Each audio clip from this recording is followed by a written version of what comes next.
வணக்கம். ஒவ்வொரு நாளும் நாங்கள் செய்தி வாசிக்கும் போது ஒரு சில வார்த்தைகளை அடிக்கடி பயன்படுத்தி வருகிறோம். ஜனநாயகம், டெமோக்ரஸி, பாராளுமன்றம், இந்த நாட்டில் இருக்கக்கூடிய அரசாங்கம், அது யூனியன் மினிஸ்ட்ரியாக இருக்கட்டும் அல்ல ஸ்டேட் கவர்மெண்ட்டாக இருக்கட்டும், இந்த நாட்டில் இருக்கக்கூடிய அனைத்து சட்டத்திட்டங்கள், போலீஸ், இந்த நாட்டில் இருக்கக்கூடிய அனைத்து மதங்களை எப்படி நீங்கள் வழிநடத்த வேண்டும், இதே போன்ற எத்தனையோ கேள்விகள். இதை அனைத்தையுமே தாண்டி இந்த அனைத்து விஷயங்களையுமே எப்படி இந்த நாட்டை இயக்க வேண்டும் என்கிற ஒரு சட்ட புஸ்தகம் இருக்கிறது. அதுதான் அரசியலமைப்பு, கான்ஸ்டிடியூஷன் ஆஃப் இந்தியா. இதற்கும் உங்களுக்கும் என்ன தொடர்பு இருக்கிறது, என்ன சம்மதம் இருக்கிறது? பல நபர்கள் உங்களில் ஒரு கேள்வியை கேட்பார்கள், இந்த சட்ட புஸ்தகத்திற்கும் எங்களுக்கும் எந்த விதமான சம்மதமும் அல்ல, அரசியலமைப்பு சட்டம் அரசியல்வாதிகளுக்கு மட்டும்தான் பொருந்தும், இந்த நாட்டில் இருக்கக்கூடிய அட்வொகேட், ஜட்ஜஸ்கள், சுப்ரீம் கோர்ட்டுக்கு மட்டும்தான் பொருந்தும், எங்களுக்கும் அதுக்கும் எந்த விதமான சம்மதமும் அல்ல. அப்போ எப்படி இந்த நாட்டை கான்ஸ்டிடியூஷன் இயக்கி வருகிறது? யாருக்காக இந்த கான்ஸ்டிடியூஷனை எழுதினார்கள்? யார் இந்த கான்ஸ்டிடியூஷனை எழுதினார்கள்? இது போன்ற எத்தனையோ கேள்விகள். இந்த அனைத்து கேள்விக்கான விடயத்தை கொடுப்பதற்காக தான் இந்த பதிவை நாங்கள் போட்டிருக்கிறோம். இந்த பதிவை தயவு செய்து உங்களுடைய குடும்பத்துடன் இணைந்து உங்களுடைய குழந்தைகளுக்கும் காட்டுங்கள். அரசியலமைப்பு என்றால் என்ன, கான்ஸ்டிடியூஷன் என்றால் என்ன என்கிற இந்த புரிதல் இந்த நாட்டில் இருக்கக்கூடிய ஒவ்வொரு அடித்தட்டு மக்களுக்கு போய் சேர வேண்டும், உங்களுடைய மொழியில் போய் சேர வேண்டும், ஒரு சாதாரணமான மொழியில் போய் சேர வேண்டும் என்கிற அக்கறையுடன் இந்த பதிவை நாங்கள் பதிவிட்டிருக்கிறோம். வாருங்கள். இந்த பதிவை கிட்டத்தட்ட ஒரு 10 கேள்விகளுடன் இணைத்திருக்கிறோம். முதல் கேள்வி, கான்ஸ்டிடியூஷன் என்றால் என்ன, அரசியலமைப்பு சட்டம் என்றால் என்ன, எப்படி இது இந்தியாவை இயக்கி வருகிறது? கான்ஸ்டிடியூஷன் என்றால் ஒரு டாக்குமெண்ட், அரசாங்கத்தின் டாக்குமெண்ட். இந்த டாக்குமெண்டில் இந்தியாவில் வாழும் மக்களை பற்றி எழுதியிருக்கிறார்கள், இந்தியாவுடைய எல்லை கோடுகளை பற்றி எழுதியிருக்கிறார்கள், இந்தியாவில் இருக்கக்கூடிய மதங்களை பற்றி எழுதியிருக்கிறார்கள், ஜாதிகளை பற்றி எழுதியிருக்கிறார்கள், இந்தியாவை எப்படி இந்தியாவாக அமைக்க வேண்டும் என்கிற அர்த்தத்தை எழுதியிருக்கிறார்கள். இந்தியாவை யூனியன் கவர்மெண்ட், ஸ்டேட் கவர்மெண்ட் இரண்டுமே இணைந்துதான் இயக்கி வருகிறது. யூனியன் கவர்மெண்ட் அல்ல மத்திய அரசாங்கம், இவர்கள் கையில் ஒரு குறிப்பிட்ட பவர் இருக்கிறது. இன்னொரு பக்கம் ஸ்டேட் கவர்மெண்ட் கையில் ஒரு குறிப்பிட்ட பவர் இருக்கிறது. அதாவது அனைத்துமே ஒரு நபர் கையில் அல்ல ஒரு அரசாங்கத்தின் கையில் கொடுக்கக்கூடாது, சென்ட்ரலைஸ்ட் பவராக இருக்கக்கூடாது, இதை பிரிக்க வேண்டும். ஒரு குறிப்பிட்ட நபர்கள் கையில் பவர் போய்விட்டால் அது சர்வாதிகாரமாக மாறிவிடும் என்று கருதி இந்த டாக்குமெண்ட்டை இவர்கள் இயக்கியிருக்கிறார்கள். இந்தியன் கான்ஸ்டிடியூஷனை 2 விதமாக பிரித்திருக்கிறார்கள். ஒன்று union government, government of India, இன்னொன்று ஸ்டேட் கவர்மெண்ட். அதாவது இந்தியாவை குவெசை ஃபெடரலாக தான் பார்க்க முடியும், இந்தியாவை யூனிட்டரி சிஸ்டமாகவோ அல்ல ஃபெடரல் சிஸ்டமாகவோ பார்க்க முடியாது. அதாவது இந்த நாட்டில் குறிப்பிட்ட நபர்கள் கையில் அனைத்து பவரையுமே கொடுக்கவில்லை. உதாரணத்திற்கு யூனியன் கவர்மெண்ட் கையில் இந்தியாவிற்கான டிஃபென்ஸ் செக்டரை கொடுத்திருக்கிறார்கள், இந்தியாவிற்கான பாதுகாப்பு அது போன்ற பவர்களை கொடுத்திருக்கிறார்கள். இந்தியா ஒரு விதத்தில் ஒன்றாக இருந்தால் கூட வெவ்வேறாக பிரிந்திருக்கிறது, மாநில வாரியாக பிரிந்திருக்கிறது. இந்த ஸ்டேட் கவர்மெண்ட்களுக்கும் ஒரு சில குறிப்பிட்ட பவர்களை கொடுத்திருக்கிறார்கள். இந்த பவர்களை பயன்படுத்துவதற்காக இவர்கள் எந்த விதத்திலுமே மத்திய அரசாங்கம் அல்ல யூனியன் மினிஸ்டரிடம் எந்த விதமான கேள்வி கேட்பாடும் கேட்க தேவையல்ல, அவர்களால் அந்த முடிவுகளை எடுத்துக்கொள்ள முடியும். உதாரணத்திற்கு மெடிக்கல் இன்ஃப்ராஸ்ட்ரக்சராக இருக்கட்டும், அல்ல எஜுகேஷன் பாலிசியாக இருக்கட்டும், அல்ல ஒரு விவசாயிகளுடைய பிரச்சனைகளாக இருக்கட்டும். ஆனால் சமீபத்தில் நீங்கள் பார்த்தீர்கள்னா இந்த அனைத்து விஷயத்திலும் யூனியன் கவர்மெண்ட் தலையிட்டு வருகிறது. அது எஜுகேஷன் பாலிசியாக இருக்கட்டும், அல்ல விவசாயிகளுடைய நலத்திட்டங்களாக இருக்கட்டும். இதை ஒரு பக்கம் விட்டுவிடலாம். யூனிட்டரி சிஸ்டம் இதன்படி நீங்கள் பார்க்கும்போது ஒரு குறிப்பிட்ட நபர்கள் கையில் அனைத்து பவருமே போய்விட்டால் அது சர்வாதிகார நாடாக மாறிவிடும் என்று அஞ்சி அதை செய்யவில்லை. ஃபெடரல் ஸ்ட்ரக்சர் எப்படி அமெரிக்காவில் ஃபெடரல் ஸ்ட்ரக்சர் இருக்கிறதோ, அதாவது ஸ்டேட் கவர்மெண்ட்கள் கையில் அதிக பவர்களை கொடுத்து வைத்திருக்கிறார்களோ, அதன்படி இந்தியாவில் அதை செய்யவில்லை. கொஞ்சம் பவர் ஸ்டேட் கவர்மெண்ட் கையில் இருக்க வேண்டும், சில பவர்கள் மத்திய அரசாங்கத்தின் கையில் இருக்க வேண்டும். இதைத்தான் குவெசை ஃபெடரல் சிஸ்டம் என்று கூறி வருவார்கள். ஃபெடரல் ஸ்ட்ரக்சரும் அல்ல, யூனிட்டரி சிஸ்டமும் அல்ல, இந்த இரண்டிற்கும் நடுவில் மத்திய அரசாங்கம், மாநில அரசாங்கம் இரண்டுமே இணைந்து இயக்கக்கூடிய சிஸ்டம் தான் இந்தியாவில் இருக்கக்கூடிய கான்ஸ்டிடியூஷன் ஆஃப் இந்தியா. இந்தியன் கான்ஸ்டிடியூஷனை 3 விதமாக பிரித்திருக்கிறார்கள். அதாவது legislative, executive and judiciary. Legislative என்றால் சட்டத்தை கொண்டு வரும் நபர்கள், எக்ஸிக்யூட்டிவ் என்றால் சட்டத்தை அமலுக்கு கொண்டு வரும் நபர்கள், இம்ப்ளிமெண்ட் செய்யும் நபர்கள், ஜுடிஷியரி என்றால் எந்த சட்டத்தை இவர்கள் கொண்டு வந்தார்களோ அந்த சட்டத்தில் ஏதோ ஒரு பிரச்சனை வந்தால் அதற்கான தீர்ப்பை வழங்கும் நபர்கள். இதுதான் legislative, executive and judiciary system. இந்தியாவுடைய 3 தூண்கள், கான்ஸ்டியூஷனுக்கு கீழே இருக்கக்கூடிய தூண்கள். லெஜிஸ்லேட்டிவ், எக்ஸிக்யூட்டிவ் அண்ட் ஜுடிஷியரி, இந்த 3 விஷயத்தை வைத்து தான் இந்தியாவை நடத்தி வருகிறார்கள். இந்த 3மே கான்ஸ்டியூஷனுக்கு கீழே இருக்கக்கூடிய 3 பாடிகள். இதை இன்னும் சுலபமாக பார்ப்பதற்காக இந்த மேப்பை பார்த்தாலே உங்களுக்கு புரிந்துவிடும். கான்ஸ்டியூஷனுக்கு கீழே இருக்கக்கூடிய லெஜிஸ்லேட்டிவ் என்றால் பாராளுமன்றம் அல்ல சட்டமன்றம். சட்டமன்றத்தில் எம்எல்ஏக்கள் இருப்பார்கள், பாராளுமன்றத்தில் எம்பிகள் இருப்பார்கள். இவர்கள் மக்களுக்காக கொண்டு வரப்படும் அந்த சட்டங்களை எக்ஸிக்யூட்டிவ் கமிட்டிக்கு அனுப்புவார்கள். அதாவது இது மக்களுக்கு நன்மையை தேடி கொடுக்கும், அதனால் இதை ஒரு சட்டமாக மாற்றிவிடுங்கள் என்று. அங்கிருந்து எக்ஸிக்யூட்டிவ் கமிட்டி அதில் கையெழுத்திட்டு இதை சட்டமாக மாற்றி விடுவார்கள்.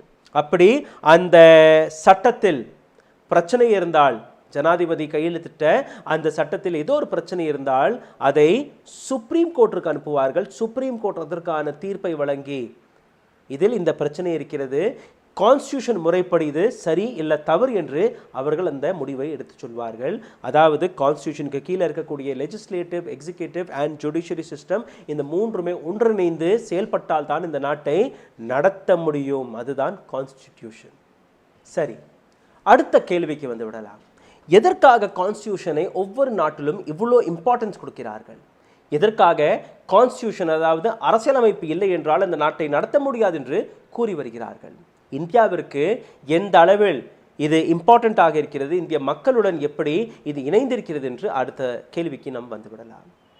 இந்த கான்ஸ்டியூஷனை நீங்கள் பார்க்கும்போது இந்தியாவின் கான்ஸ்டியூஷன் உலகத்தின் மிகப்பெரிய கான்ஸ்டியூஷனாக பார்க்கப்படுகிறது, மிகப்பெரிய டெமோக்ரஸியாக பார்க்கப்படுகிறது, ஜனநாயகமாக பார்க்கப்படுகிறது. இதற்கான காரணம் இருக்கிறது. We the people, for the people and by the people of India. அதாவது மக்களால் அமைக்கப்பட்ட சட்டங்கள், மக்களுக்காக அமைக்கப்பட்ட சட்டங்கள், மக்களால் இயக்கப்படும் சட்டங்கள், இதுதான் இந்திய கான்ஸ்டியூஷனுடைய அந்த பேஸ்மெண்ட், அந்த அடித்தளம். இதை வைத்து தான் ஒட்டுமொத்த கான்ஸ்டியூஷன் எழுதப்பட்டது. அதாவது மக்களுக்காக எழுதப்பட்ட கான்ஸ்டியூஷன், மக்களால் எழுதப்பட்ட கான்ஸ்டியூஷன், மக்களை இயக்கக்கூடிய கான்ஸ்டியூஷன் தான் இந்திய கான்ஸ்டியூஷன். இது வெறும் அரசியல்வாதிகளுக்கு பொருந்தாது, இது வெறும் சுப்ரீம் கோர்ட்டுக்கு பொருந்தாது, இது வெறும் கான்ஸ்டியூஷன் இன்ஸ்டிடியூஷன்களுக்கு பொருந்தாது. இது நாம் அனைவருக்குமே பொருந்தும். 138 கோடி மக்களுக்கு பொருந்தக்கூடிய கான்ஸ்டியூஷன் தான் இந்திய கான்ஸ்டியூஷன். இந்த புரிதலை நீங்கள் புரிந்து கொள்ள வேண்டும். உங்களுக்கு கான்ஸ்டியூஷன் வழியாக கிடைக்கக்கூடிய ஒவ்வொரு அதிகாரம், ஒவ்வொரு உரிமையும் இந்த கான்ஸ்டியூஷனில் எழுதப்பட்டிருக்கிறது. சரி, இதற்கு மேல் இன்னொரு கேள்வி வருகிறது. கான்ஸ்டியூஷனை வைத்து, ஒரு புஸ்தகத்தை வைத்து எப்படி உங்களால் இந்த நாட்டை நடத்த முடியும் என்று? ஒரு நாட்டை நடத்தும் போது அதற்காக ஒரு சிஸ்டம் தேவைப்படுகிறது, ஒரு ப்ராசஸ் தேவைப்படுகிறது. உதாரணத்திற்கு உங்களுடைய குடும்பத்தை எடுத்துக்கொள்ளுங்கள். அது கூட்டு குடும்பமாக இருக்கலாம், அல்ல ஒரு நியூக்ளியர் ஃபேமிலி, ஒரு சிறிய குடும்பமாக இருக்கலாம். ஆனால் ஒவ்வொரு குடும்பத்திற்கும் ஒரு ப்ராசஸ் இருக்கிறது. காலையில் எழுந்தவுடன் ஒரு அம்மா டீயை போடுவார்கள், காஃபி போடுவார்கள். நீங்கள் உடனடியாக போய் பல் துலப்புவீர்கள், குளிப்பீர்கள், ஒரு நல்ல நீட்டான துணியை போடுவீர்கள்.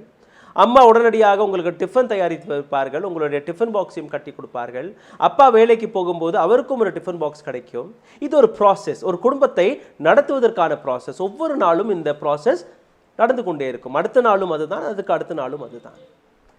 இந்த குடும்பத்தை நடத்துவதற்காக ஒரு ப்ராசஸ் இருக்கும்போது இவ்வளோ பெரிய இந்தியாவை நடத்துவதற்காக, அதிலும் இத்தனை மொழிகள், இத்தனை ஜாதிகள், இத்தனை மதங்களை கொண்ட ஒரு இந்தியாவை நடத்துவதற்காக ஒரு ப்ராசஸ் இல்லை என்றால் அந்த நாட்டை உங்களால் நடத்த முடியாது. அந்த ப்ராசஸிற்கான புஸ்தகம் தான் இந்த அரசியல் அமைப்பு சட்டம் என்கிற இந்த புஸ்தகம். இதில் இந்த நாட்டை இயக்குவதற்கான அந்த அனைத்து சிஸ்டம், அனைத்து ஃபார்முலா, அனைத்து ப்ராசஸையுமே எழுதியிருக்கிறார்கள். சிந்தித்து பாருங்கள், எந்த அளவில் ஆழமாக கருத்துக்களை திணித்து எத்தனை நபர்களிடம் இந்த ஆலோசனைகளை கேட்டு எழுதியிருப்பார்கள் என்று பாருங்கள். இன்னைக்கு 75 வருடங்கள் சுதந்திரம் கிடைத்து 75 வருடங்கள் ஆக போகிறது. இன்னைக்கு கூட இந்த புஸ்தகம், இந்த கான்ஸ்டியூஷன் என்கிற இந்த தொகுப்பு இந்திய மக்களுடன் எந்த அளவில் இணைந்திருக்கிறது என்று பாருங்கள். உங்களுடைய குடும்பத்தை எப்படி நீங்கள் நடத்துவீர்களோ அதே முறையில் இந்த நாட்டை நடத்துவதற்கான அந்த ஃபார்முலா தான் கான்ஸ்டியூஷன் ஆஃப் இந்தியா. அப்படி கான்ஸ்டியூஷன் இல்லை என்றால் இந்த நாட்டில் ஒரு சில நபர்கள் கையில் அந்த அனைத்து பவரும் போய்விட்டால் அந்த நாடு சர்வாதிகார நாடாக மாறிவிடும். இந்த நாட்டு கான்ஸ்டியூஷன் உங்களுக்கு எடுத்து வைத்த அந்த முதல் ஃபார்முலாவே இந்த நாட்டில் இருக்கக்கூடிய அனைத்து நபர்களுக்குமே சம உரிமை கிடைக்க வேண்டும், சமமான அதிகாரம் கிடைக்க வேண்டும். ஒரு நபர் கையில் எப்பவுமே பவர் போகக்கூடாது, ஒரு கட்சி கையில் எப்பவுமே பவர் போய்விடக்கூடாது, யூனியன் மினிஸ்டர் கையில் அந்த பவர் போய்விடக்கூடாது, யூனியன் கவர்மெண்ட் கையில் அந்த பவர் போய்விடக்கூடாது, ஸ்டேட் கவர்மெண்ட் கையில் அந்த பவர் போய்விடக்கூடாது. அனைத்தையுமே திருத்தமாக எழுதியிருக்கிறார்கள். சரி, கான்ஸ்டியூஷன் எப்படி செயல்பட்டு வருகிறது? மிகவும் சாதாரணமான கேள்வியாக இருந்தால் கூட மிகவும் ஆழமான கேள்வியாக இது இருக்கிறது. உதாரணத்திற்கு உங்களுடைய உடலை நாடாக மாற்றிக்கொள்ளுங்கள். உங்கள் உடலில் பல பாகங்கள் இருக்கிறது. கை, கால், கண், மூக்கு, மூளை, கிட்னி, லிவர், பல ப்ராசஸ் இருக்கிறது.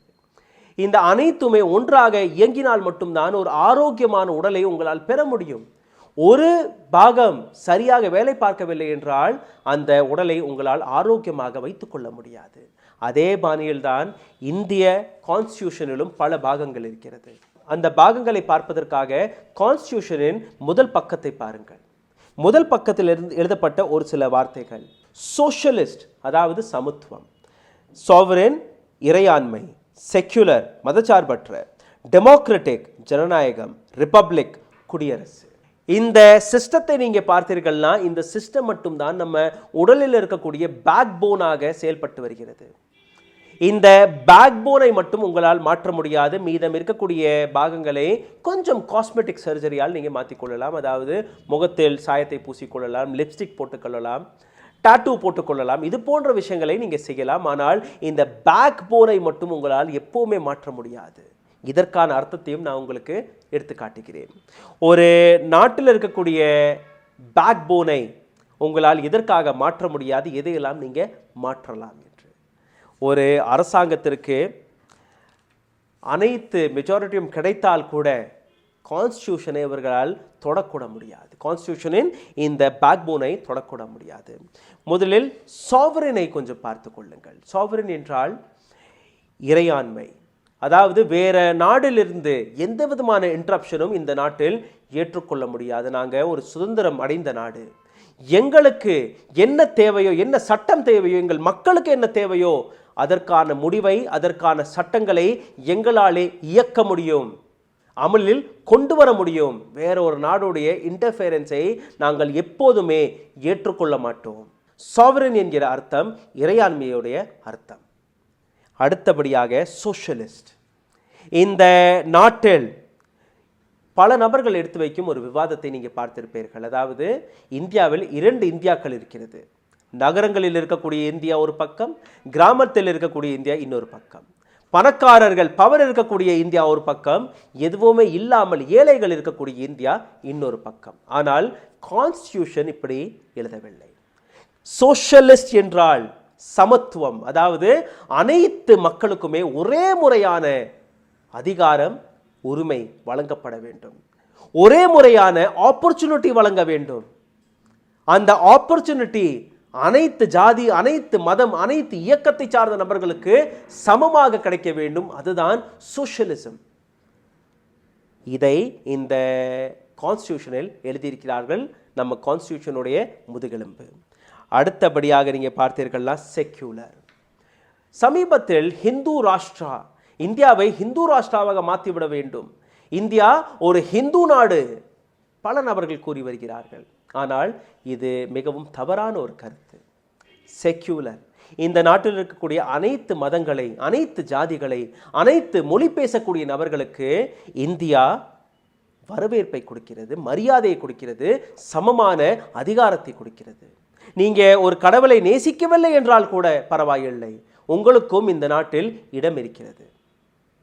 நாஸ்திக்காக இருந்தால் கூட உங்களுக்கு அதே அதிகாரம், அதே உரிமை இந்த நாட்டு கான்ஸ்டியூஷன் உங்களுக்கு வழங்கி இருக்கிறது. இந்தியா எப்போதுமே ஒரு மதத்தை நோக்கி போகவில்லை, ஒரு மதத்தை சார்ந்த நபருக்கு அதிக லாபம் அதிக அதிகாரத்தையும் வழங்கவில்லை. ஹிந்துக்கு என்ன அதிகாரமோ அதே அதிகாரம் இஸ்லாமியருக்கு, அதே அதிகாரம் சீக்கியருக்கு, அதே அதிகாரம் கிறிஸ்துவருக்கும் வழங்கியிருக்கிறது. இல்லை மற்ற ஜாதிகளை சார்ந்த நபர்களுக்கும் கொடுத்திருக்கிறது. செக்யூலர் நாடு இந்தியா. இதுவும் இந்த கான்ஸ்டியூஷனில் எழுதப்பட்டது. இதுவும் ஒரு பேக்போனாக இருக்கிறது. கான்ஸ்டியூஷன் முறைப்படி செக்யூலரிசம், அதாவது மதத்தின் அடிப்படையில் அனைவருக்குமே சமமான உரிமை போய் சேர வேண்டும், எந்த மதத்தையும் நீங்க சப்போர்ட் செய்யக்கூடாது என்கிற அந்த அதிகாரத்தை ஸ்டேட் கவர்மெண்ட் கையில் கொடுத்திருக்கிறார்கள். சென்ட்ரல் கவர்மெண்ட், யூனியன் மினிஸ்ட்ரி எந்த விதத்திலுமே இதில் ஈடுபட முடியாது. ஸ்டேட் கவர்மெண்ட் தன்னுடைய மாநிலத்தில் இருக்கக்கூடிய அனைத்து மக்களுக்குமே அவர்களுக்கான சரியான உரிமையை கொண்டு போய் சேர்க்க வேண்டும். இதுவும் இந்த கான்ஸ்டியூஷனில் எழுதப்பட்டிருக்கிறது. ஆனால் கூட ஒரு சில நபர்கள் நாங்கள் இந்த நாட்டை ஹிந்து ராஷ்டிராவாக மாற்றப் போகிறோம் என்று கூறி வருகிறார்கள். சரி, பல நபர்கள் கூறியபடி கான்ஸ்டியூஷனை மாற்றலாமா? அப்படி கான்ஸ்டியூஷனை இந்த அரசாங்கம் மாற்றி அமைக்க முடியுமா? இதற்கான விடயத்தையும் கொஞ்சம் பார்க்க வேண்டும். கான்ஸ்டிடியூஷனில் ஒரு சில சிறிய மாற்றங்களை உங்களால் கொண்டு வர முடியும். ஆனால் இந்த கான்ஸ்டிடியூஷனில் இருக்கக்கூடிய அந்த பேக் போனை உங்களால் தொடக்கூட முடியாது. அதை மட்டும் நீங்க டச் செய்ய முடியாது. மீதம் இருக்கக்கூடிய ஒரு சில விஷயங்களை, அதுவும் பாராளுமன்றத்தில் டிபேட் செய்து அதற்காக அனைத்து நபர்களுமே கையெழுத்திட்டால் மட்டும்தான் அந்த சட்டத்தை உங்களால் கொண்டு வர முடியும். அதுவும் அந்த சட்டத்தை நீங்க கொண்டு வந்தால் கூட அந்த சட்டங்கள், அந்த புதிய மாற்றங்கள் இந்தியாவின் பேக்போனான socialist, sovereign, secular, democratic and republic இந்த இடங்களில் டச் செய்தால் சுப்ரீம் கோர்ட் ஆஃப் இந்தியா அந்த அமெண்ட்மெண்ட்டை ரத்து செய்யலாம். நீங்க கொண்டு வந்த இந்த சட்டம் இந்திய அரசியலமைப்பிற்கு எதிரானது, கான்ஸ்டிடியூஷனுக்கு எதிரானது, இதை நாங்கள் ஏற்றுக்கொள்ள முடியாது, இதை ரத்து செய்கிறோம் என்று சுப்ரீம் கோர்ட்டால் அந்த முடிவை எடுக்க முடியும். செக் அண்ட் பேலன்ஸ் எவ்வளவு அழகாக எழுதியிருக்கிறார்கள் இருப்பார்கள். ஒரு நபர் கையில் எந்த விதமான பவரும் அல்ல. சென்ட்ரல் கவர்மெண்ட், யூனியன் மினிஸ்ட்ரி தவறு செய்தால் ஸ்டேட் கவர்மெண்டால் தட்டி கேட்க முடியும். ஸ்டேட் கவர்மெண்ட் தவறு செய்தால் சுப்ரீம் கோர்ட்டால் அல்ல மத்திய அரசாங்கத்தால் தட்டி கேட்க முடியும். மத்திய அரசாங்கம், யூனியன் மினிஸ்ட்ரி தவறு செய்தால் சுப்ரீம் கோர்ட்டால் அல்ல ஸ்டேட் கவர்மெண்டால் தட்டி கேட்க முடியும். அனைத்துமே செக் அண்ட் பேலன்ஸ். ஆனால் இந்தியாவை நாங்கள் ஹிந்து ராஷ்டிராவாக மாற்ற போகிறோம் என்று ஒரு சில நபர்கள் பாலிடிக்ஸை செய்து வருகிறார்கள். தன்னுடைய அரசியல் லாபத்திற்காக உங்களை ஏமாற்றி வருகிறார்கள். அதெல்லாம் ஒன்றும் செய்ய முடியாது, தொடக்கூட முடியாது. இதற்கான இன்னொரு உதாரணத்தை நான் உங்களுக்கு எடுத்து காட்டுகிறேன். 1973ஆம் ஆண்டு ஏப்ரல் 24 ஒரு ஜட்ஜ்மெண்ட் வெளிவந்தது. கேசவானந்தா பாரதி வர்சஸ் கேரளா அரசாங்கம். இந்த ஸ்டேட்மெண்ட்டில் நீங்கள் பார்த்தீர்கள்னா இந்தியாவில் இருக்கக்கூடிய இந்த 5 புள்ளிகளை யாருமே தொடக்கூட முடியாது. இந்தியன் ஜுடிஷியரி சிஸ்டம் இதற்கு எந்த விதத்திலுமே வழியை கொடுக்க மாட்டாது. இந்தியாவுடைய கான்ஸ்டிடியூஷனை, அதோடைய பேக்போனை யாருமே மாற்றக்கூடாது. இதில் ஒரு சில மாற்றங்களை நினைத்தால், அதுவும் நாங்கள் அதற்கான அங்கீகாரத்தை கொடுத்தால், மற்ற கட்சிகள் அதற்கான அங்கீகாரத்தை கொடுத்தால், அதற்கான அப்ரூவலை கொடுத்தால் மட்டும்தான் அதை நாங்கள் கொண்டு வருவோம். அதுவும் அமெண்ட்மெண்ட் முறையாக வர வேண்டும். நேரடியாக உங்களிடம் மெஜாரிட்டி இருக்கிறது, எங்களுக்கு மக்கள் ஓட்டை போட்டு விட்டார்கள் என்று கருதி நீங்கள் செய்ய முடியாது. ஆனால் இந்தியாவில் அதெல்லாம் நடந்து வருகிறது. வேளாண் சட்டத்தை எடுத்துக்கொள்ளுங்கள், சிஏ எடுத்துக்கொள்ளுங்கள், என்ஆர்சி எடுத்துக்கொள்ளுங்கள், டிமானிட்டைசேஷனை பாருங்கள், ஜிஎஸ்டியை பாருங்கள், அனைத்துமே திணிக்கப்பட்டது. எங்கள் கையில் மெஜாரிட்டி இருக்கிறது என்று. அதே சுப்ரீம் கோர்ட் தன்னுடைய வேலையை சரியான முறையில் பார்த்திருந்தால் இந்த செக் அண்ட் பேலன்ஸ் நடந்திருக்கும். இமீடியட்டாக அந்த அமெண்ட்மெண்ட்ஸ்களை ரத்து செய்திருக்க முடியும். ஜனாதிபதி யார் கையில் இந்த இம்ப்ளிமெண்டேஷன் பவர் இருக்கிறதோ அவரால் அந்த இம்ப்ளிமெண்டேஷனை நிறுத்தியிருக்க முடியும், கையெழுத்து போட மறுத்திருக்கலாம். ஆனால் அனைத்துமே ஒன்றிணைந்து நாட்டு மக்களுடைய அதிகாரத்தை, அவர்களுடைய உரிமைகளை பறிக்க பார்க்கிறார்கள். கான்ஸ்டிடியூஷனில் இது எழுதப்படவில்லை. சரி, கான்ஸ்டிடியூஷனே இல்லை என்றால் என்ன செய்வீர்கள்? இந்த புஸ்தகத்தையே நாம் மறந்து விடுவோம். அப்போ என்ன நடக்கும்? இந்தியாவில் கலவரம் வெடிக்கும். அதற்கு யாருமே கேள்விகளை கேட்க மாட்டார்கள். ஒவ்வொரு நபரும் தனக்கான சட்டத்தை திணிக்க பார்ப்பார்கள். எந்த விதமான கேள்வியும் கேட்கப்பட மாட்டாது.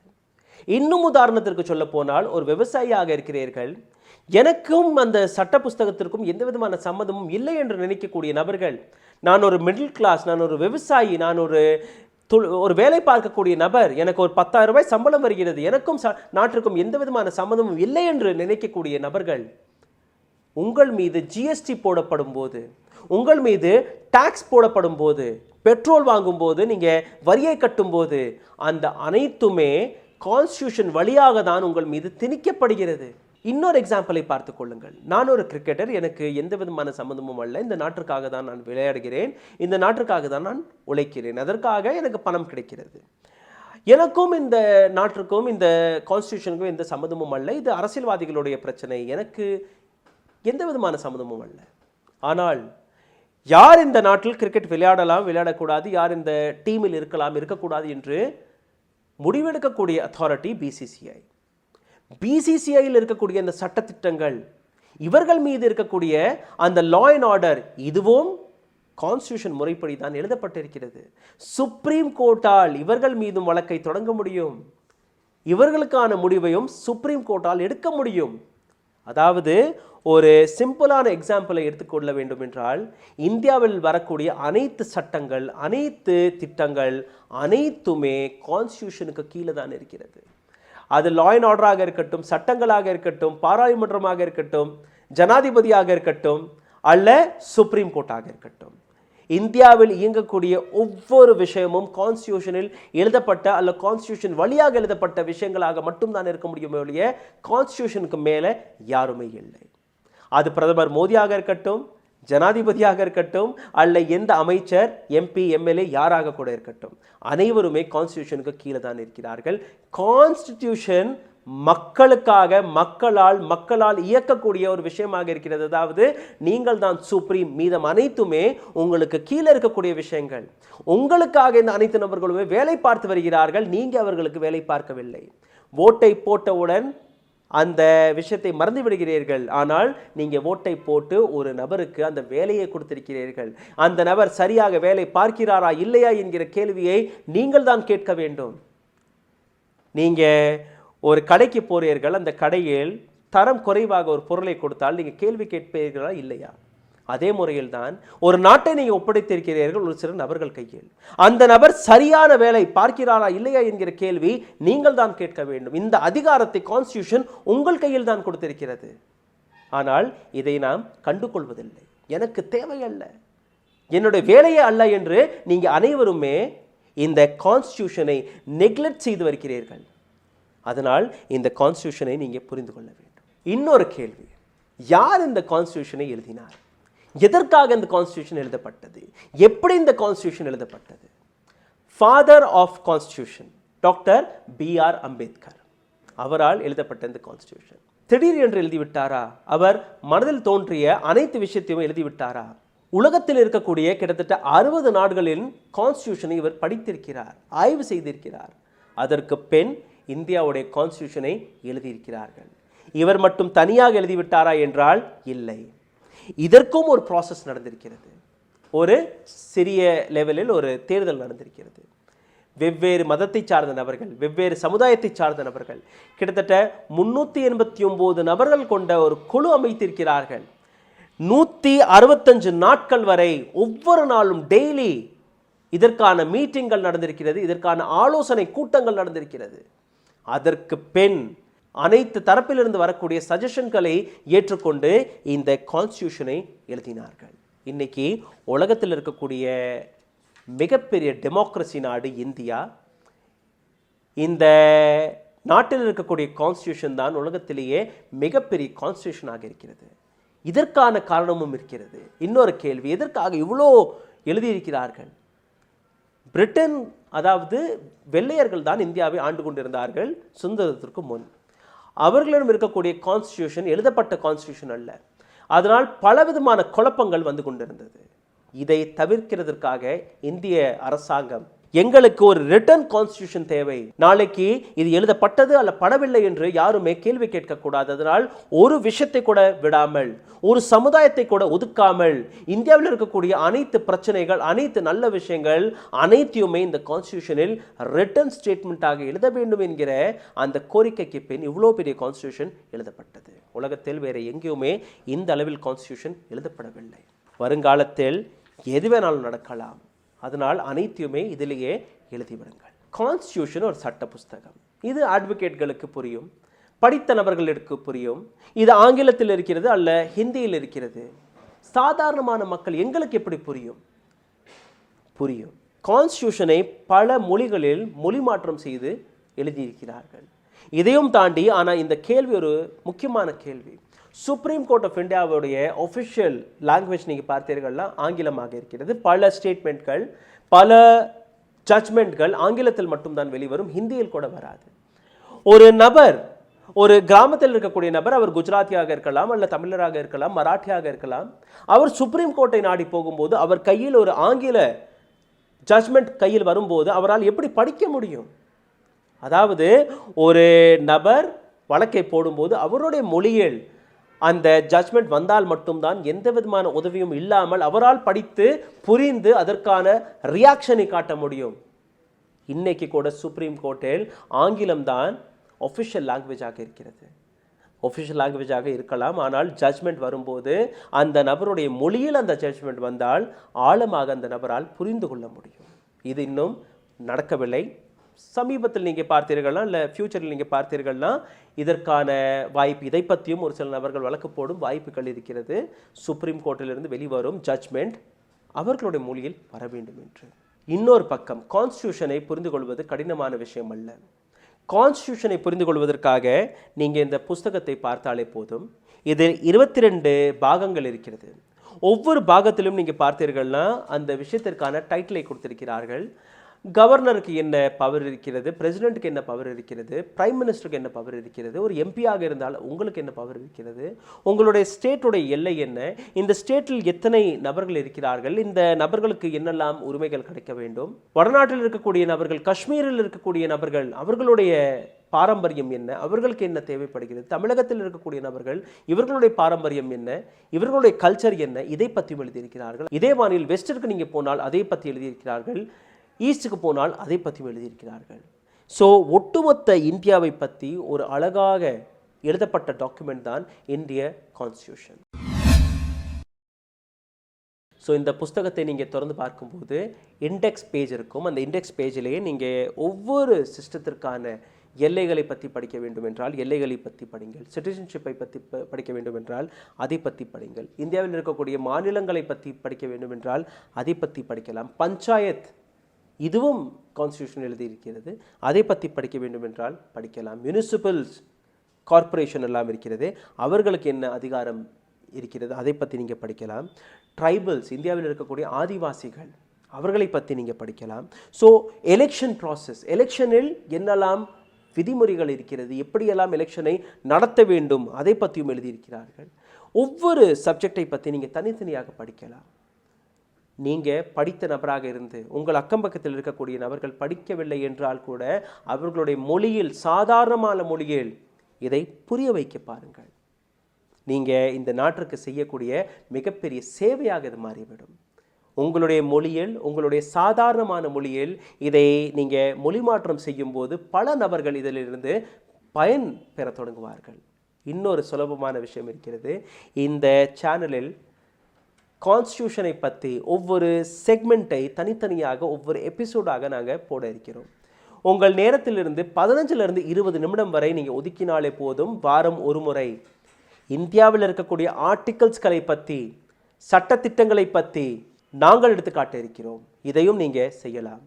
உங்களுடைய குடும்பம், உங்களுடைய நண்பர்களுக்கு இந்த எபிசோட்ஸ்களை ஃபார்வர்ட் செய்தாலும் அவர்களும் புரிந்து கொள்வார்கள். சாதாரணமான மொழியில், உங்களுடைய மொழியில் உங்களிடம் ஒரு சுலபமாக போய் சேரும்படி இந்த முயற்சியை நாங்கள் எடுத்திருக்கிறோம். இதை நீங்கள் கண்டிப்பாக செய்வீர்கள் என்று நம்புகிறோம். கடைசியில் கான்ஸ்டியூஷன் என்றால் என்ன என்கிற அர்த்தம்.